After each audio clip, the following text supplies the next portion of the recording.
Olá, tudo em paz? A nossa aula de geografia hoje é sobre população, crescimento da população, a forma como a população se distribui no planeta, enfim, o ritmo de crescimento. É também conhecido como demografia. Não é democracia, é demografia. Então, ao longo da história da humanidade, durante muitos séculos e até milênios, o crescimento populacional aconteceu de maneira muito lenta, muito vagarosa.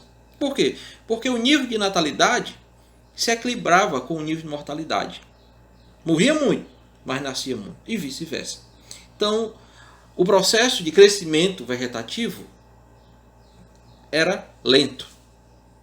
Para vocês terem uma ideia, a humanidade só veio chegar ao primeiro bilhão de seres humanos no ano de 1800. Hoje nós temos 7,4, 7,5 bilhões de habitantes na Terra. E esse crescimento lento ao longo dos milênios aconteceu por conta desse equilíbrio. Mas esse equilíbrio se dava por quê? Natalidade elevada, mortalidade elevada. As condições precárias de saúde, de tratamento das doenças, a ciência praticamente não existia, muito longe do que é hoje. Teve também as pandemias, os grandes surtos de doenças que mataram assim parte significativa da população, como a peste bubônica na Europa, na Idade Média, que matou um quarto, 25% da população da Europa, e tantas outras pandemias, tantas outras mazelas que acometeram a humanidade. Mas um outro ponto importante também citar é que, além da deficiência da ciência, também problemas relacionados a guerras, as guerras muito frequentes, e também a questão da oferta de alimentos. Então, a população mundial começou a desequilibrar na relação natalidade e mortalidade a partir de alguns avanços na medicina, avanços na produtividade de alimentos, diga-se que a agricultura e pecuária, o cultivo dos solos, que gerou aumento na produção agrícola, reduzindo assim a fome no mundo.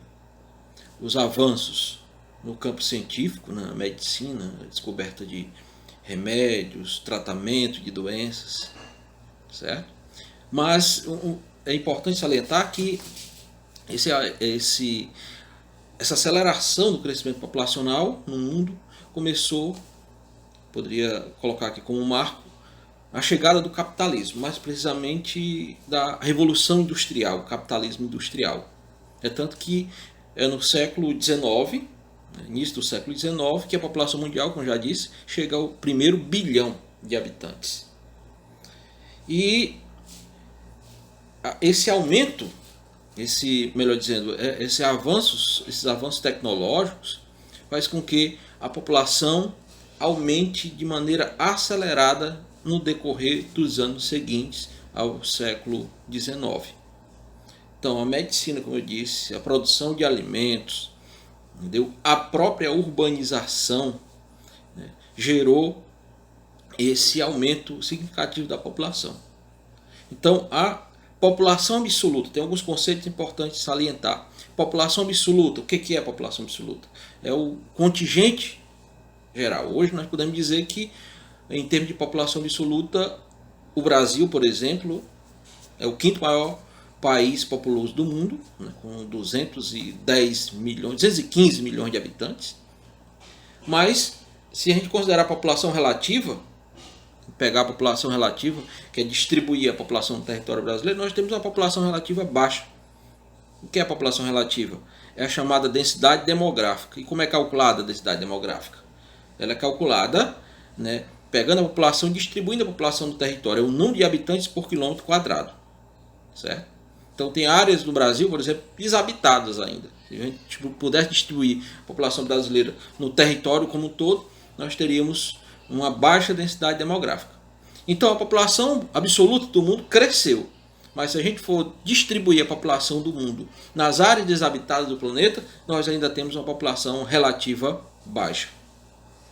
Em função de um crescimento acelerado mais precisamente no século XVIII, surgiram na Europa algumas teorias chamadas teorias demográficas, que eram ideias para controlar o ritmo de crescimento populacional. E aqui eu quero citar 3 teorias que foram consideradas teorias demográficas, que está nesse conjunto de competências da dinâmica populacional. A primeira teoria foi a teoria de Malthus, que surgiu no finalzinho do século XVIII na Inglaterra. Malthus foi o idealizador desse pensamento, né? Thomas Robert Malthus era um religioso que criou o seguinte pensamento: é preciso controlar a natalidade, porque vai chegar um momento que teremos muita gente e vai faltar alimento, vai faltar comida.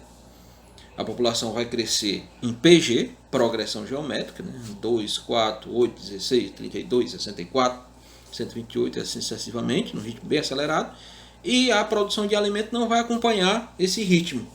A população de alimento, segundo Malthus, cresceria em progressão aritmética.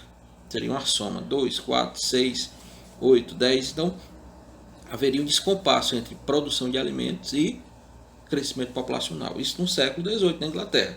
Então, para isso era preciso controlar a natalidade, controlar o ritmo de crescimento da população. Através de quê?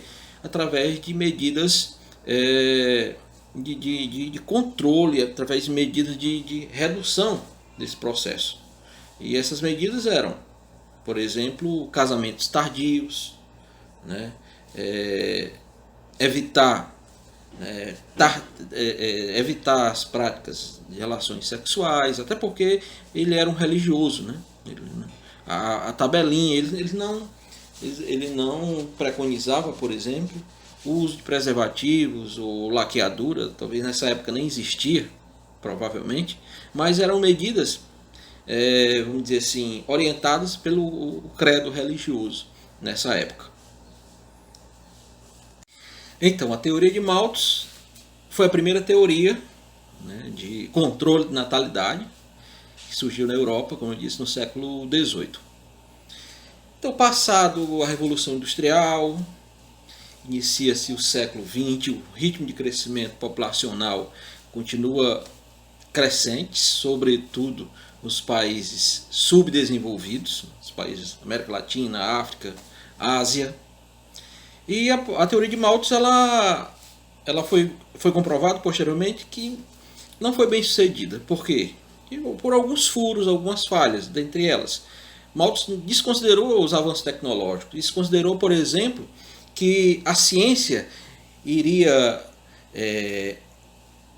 alcançar um ritmo produtivo de alimento muito maior. As ciências agronômicas avançaram de tal maneira que 1 hectare de terra hoje chega a produzir várias vezes mais do que 1 hectare de terra há 200 anos atrás, 250 anos atrás. E ele desconsiderou o fator tecnológico, né? O fator tecnológico na agropecuária, na produção de alimento, do beneficiamento de alimentos, entendeu? E de uma série de outras questões que foram falhas nesse pensamento dele. Então surge posteriormente, após a Segunda Guerra Mundial, já no século XX, a teoria neomalthusiana. Foi uma teoria que surgiu, né, nos Estados Unidos, direcionada aos países subdesenvolvidos para controlar a população de maneira arbitrária. E aí onde vem medidas mais fortes, mais enérgicas, né, invasivas, como a laqueadura nas mulheres, a esterilização de homens e mulheres, né, o medo de um crescimento acelerado nos países pobres e que viesse comprometer os investimentos, os ganhos, os lucros financeiros dos grandes investidores dos países de primeiro mundo. Certo? Então a teoria neomalthusiana parecida com a de Malthus no aspecto do controle, mas um controle mais invasivo, um controle mais forte, né? e alterar a saúde, por exemplo, das mulheres. E por último, a teoria reformista, que vai bater de frente, vai tentar desmistificar a teoria de Malthus e a teoria neomalthusiana. A teoria reformista diz que não é o crescimento populacional exagerado, não é gente demais que vai causar miséria. Isso fazendo uma crítica neomalthusiana, que a neomalthusiana tinha essa máxima: controlar a natalidade porque gente demais, o crescimento muito acelerado, uma superpopulação ia causar miséria no mundo. Já a teoria de Malthus, né, a teoria reformista vai bater na de Malthus no sentido de que o problema não é a falta de alimento, o problema é a distribuição. E a teoria reformista, surgida na década de 60 e 70, vai dizer que se houver uma maior ou melhor distribuição de riquezas no mundo, uma justiça social, com certeza o controle da natalidade vai ser espontâneo.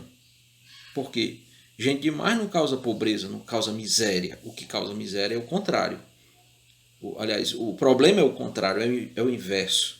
A miséria, né, no seu sentido amplo, né, de bens materiais, de bens culturais, sociais, é que vai causar um descompasso e um crescimento acelerado na população mundial. Essa é a grande questão. Então, amenizar, resolver, ou pelo menos equilibrar esse fator distribuição de renda, né, justiça social, vai, sem dúvida, segundo a teoria reformista, dar uma desacelerada no ritmo de crescimento populacional. Então hoje nós estamos vivendo o quê? Estamos vivendo um processo de desaceleração do crescimento populacional em nível de mundo, embora que alguns países subdesenvolvidos ainda estejam vivendo um intenso processo de crescimento. Ok?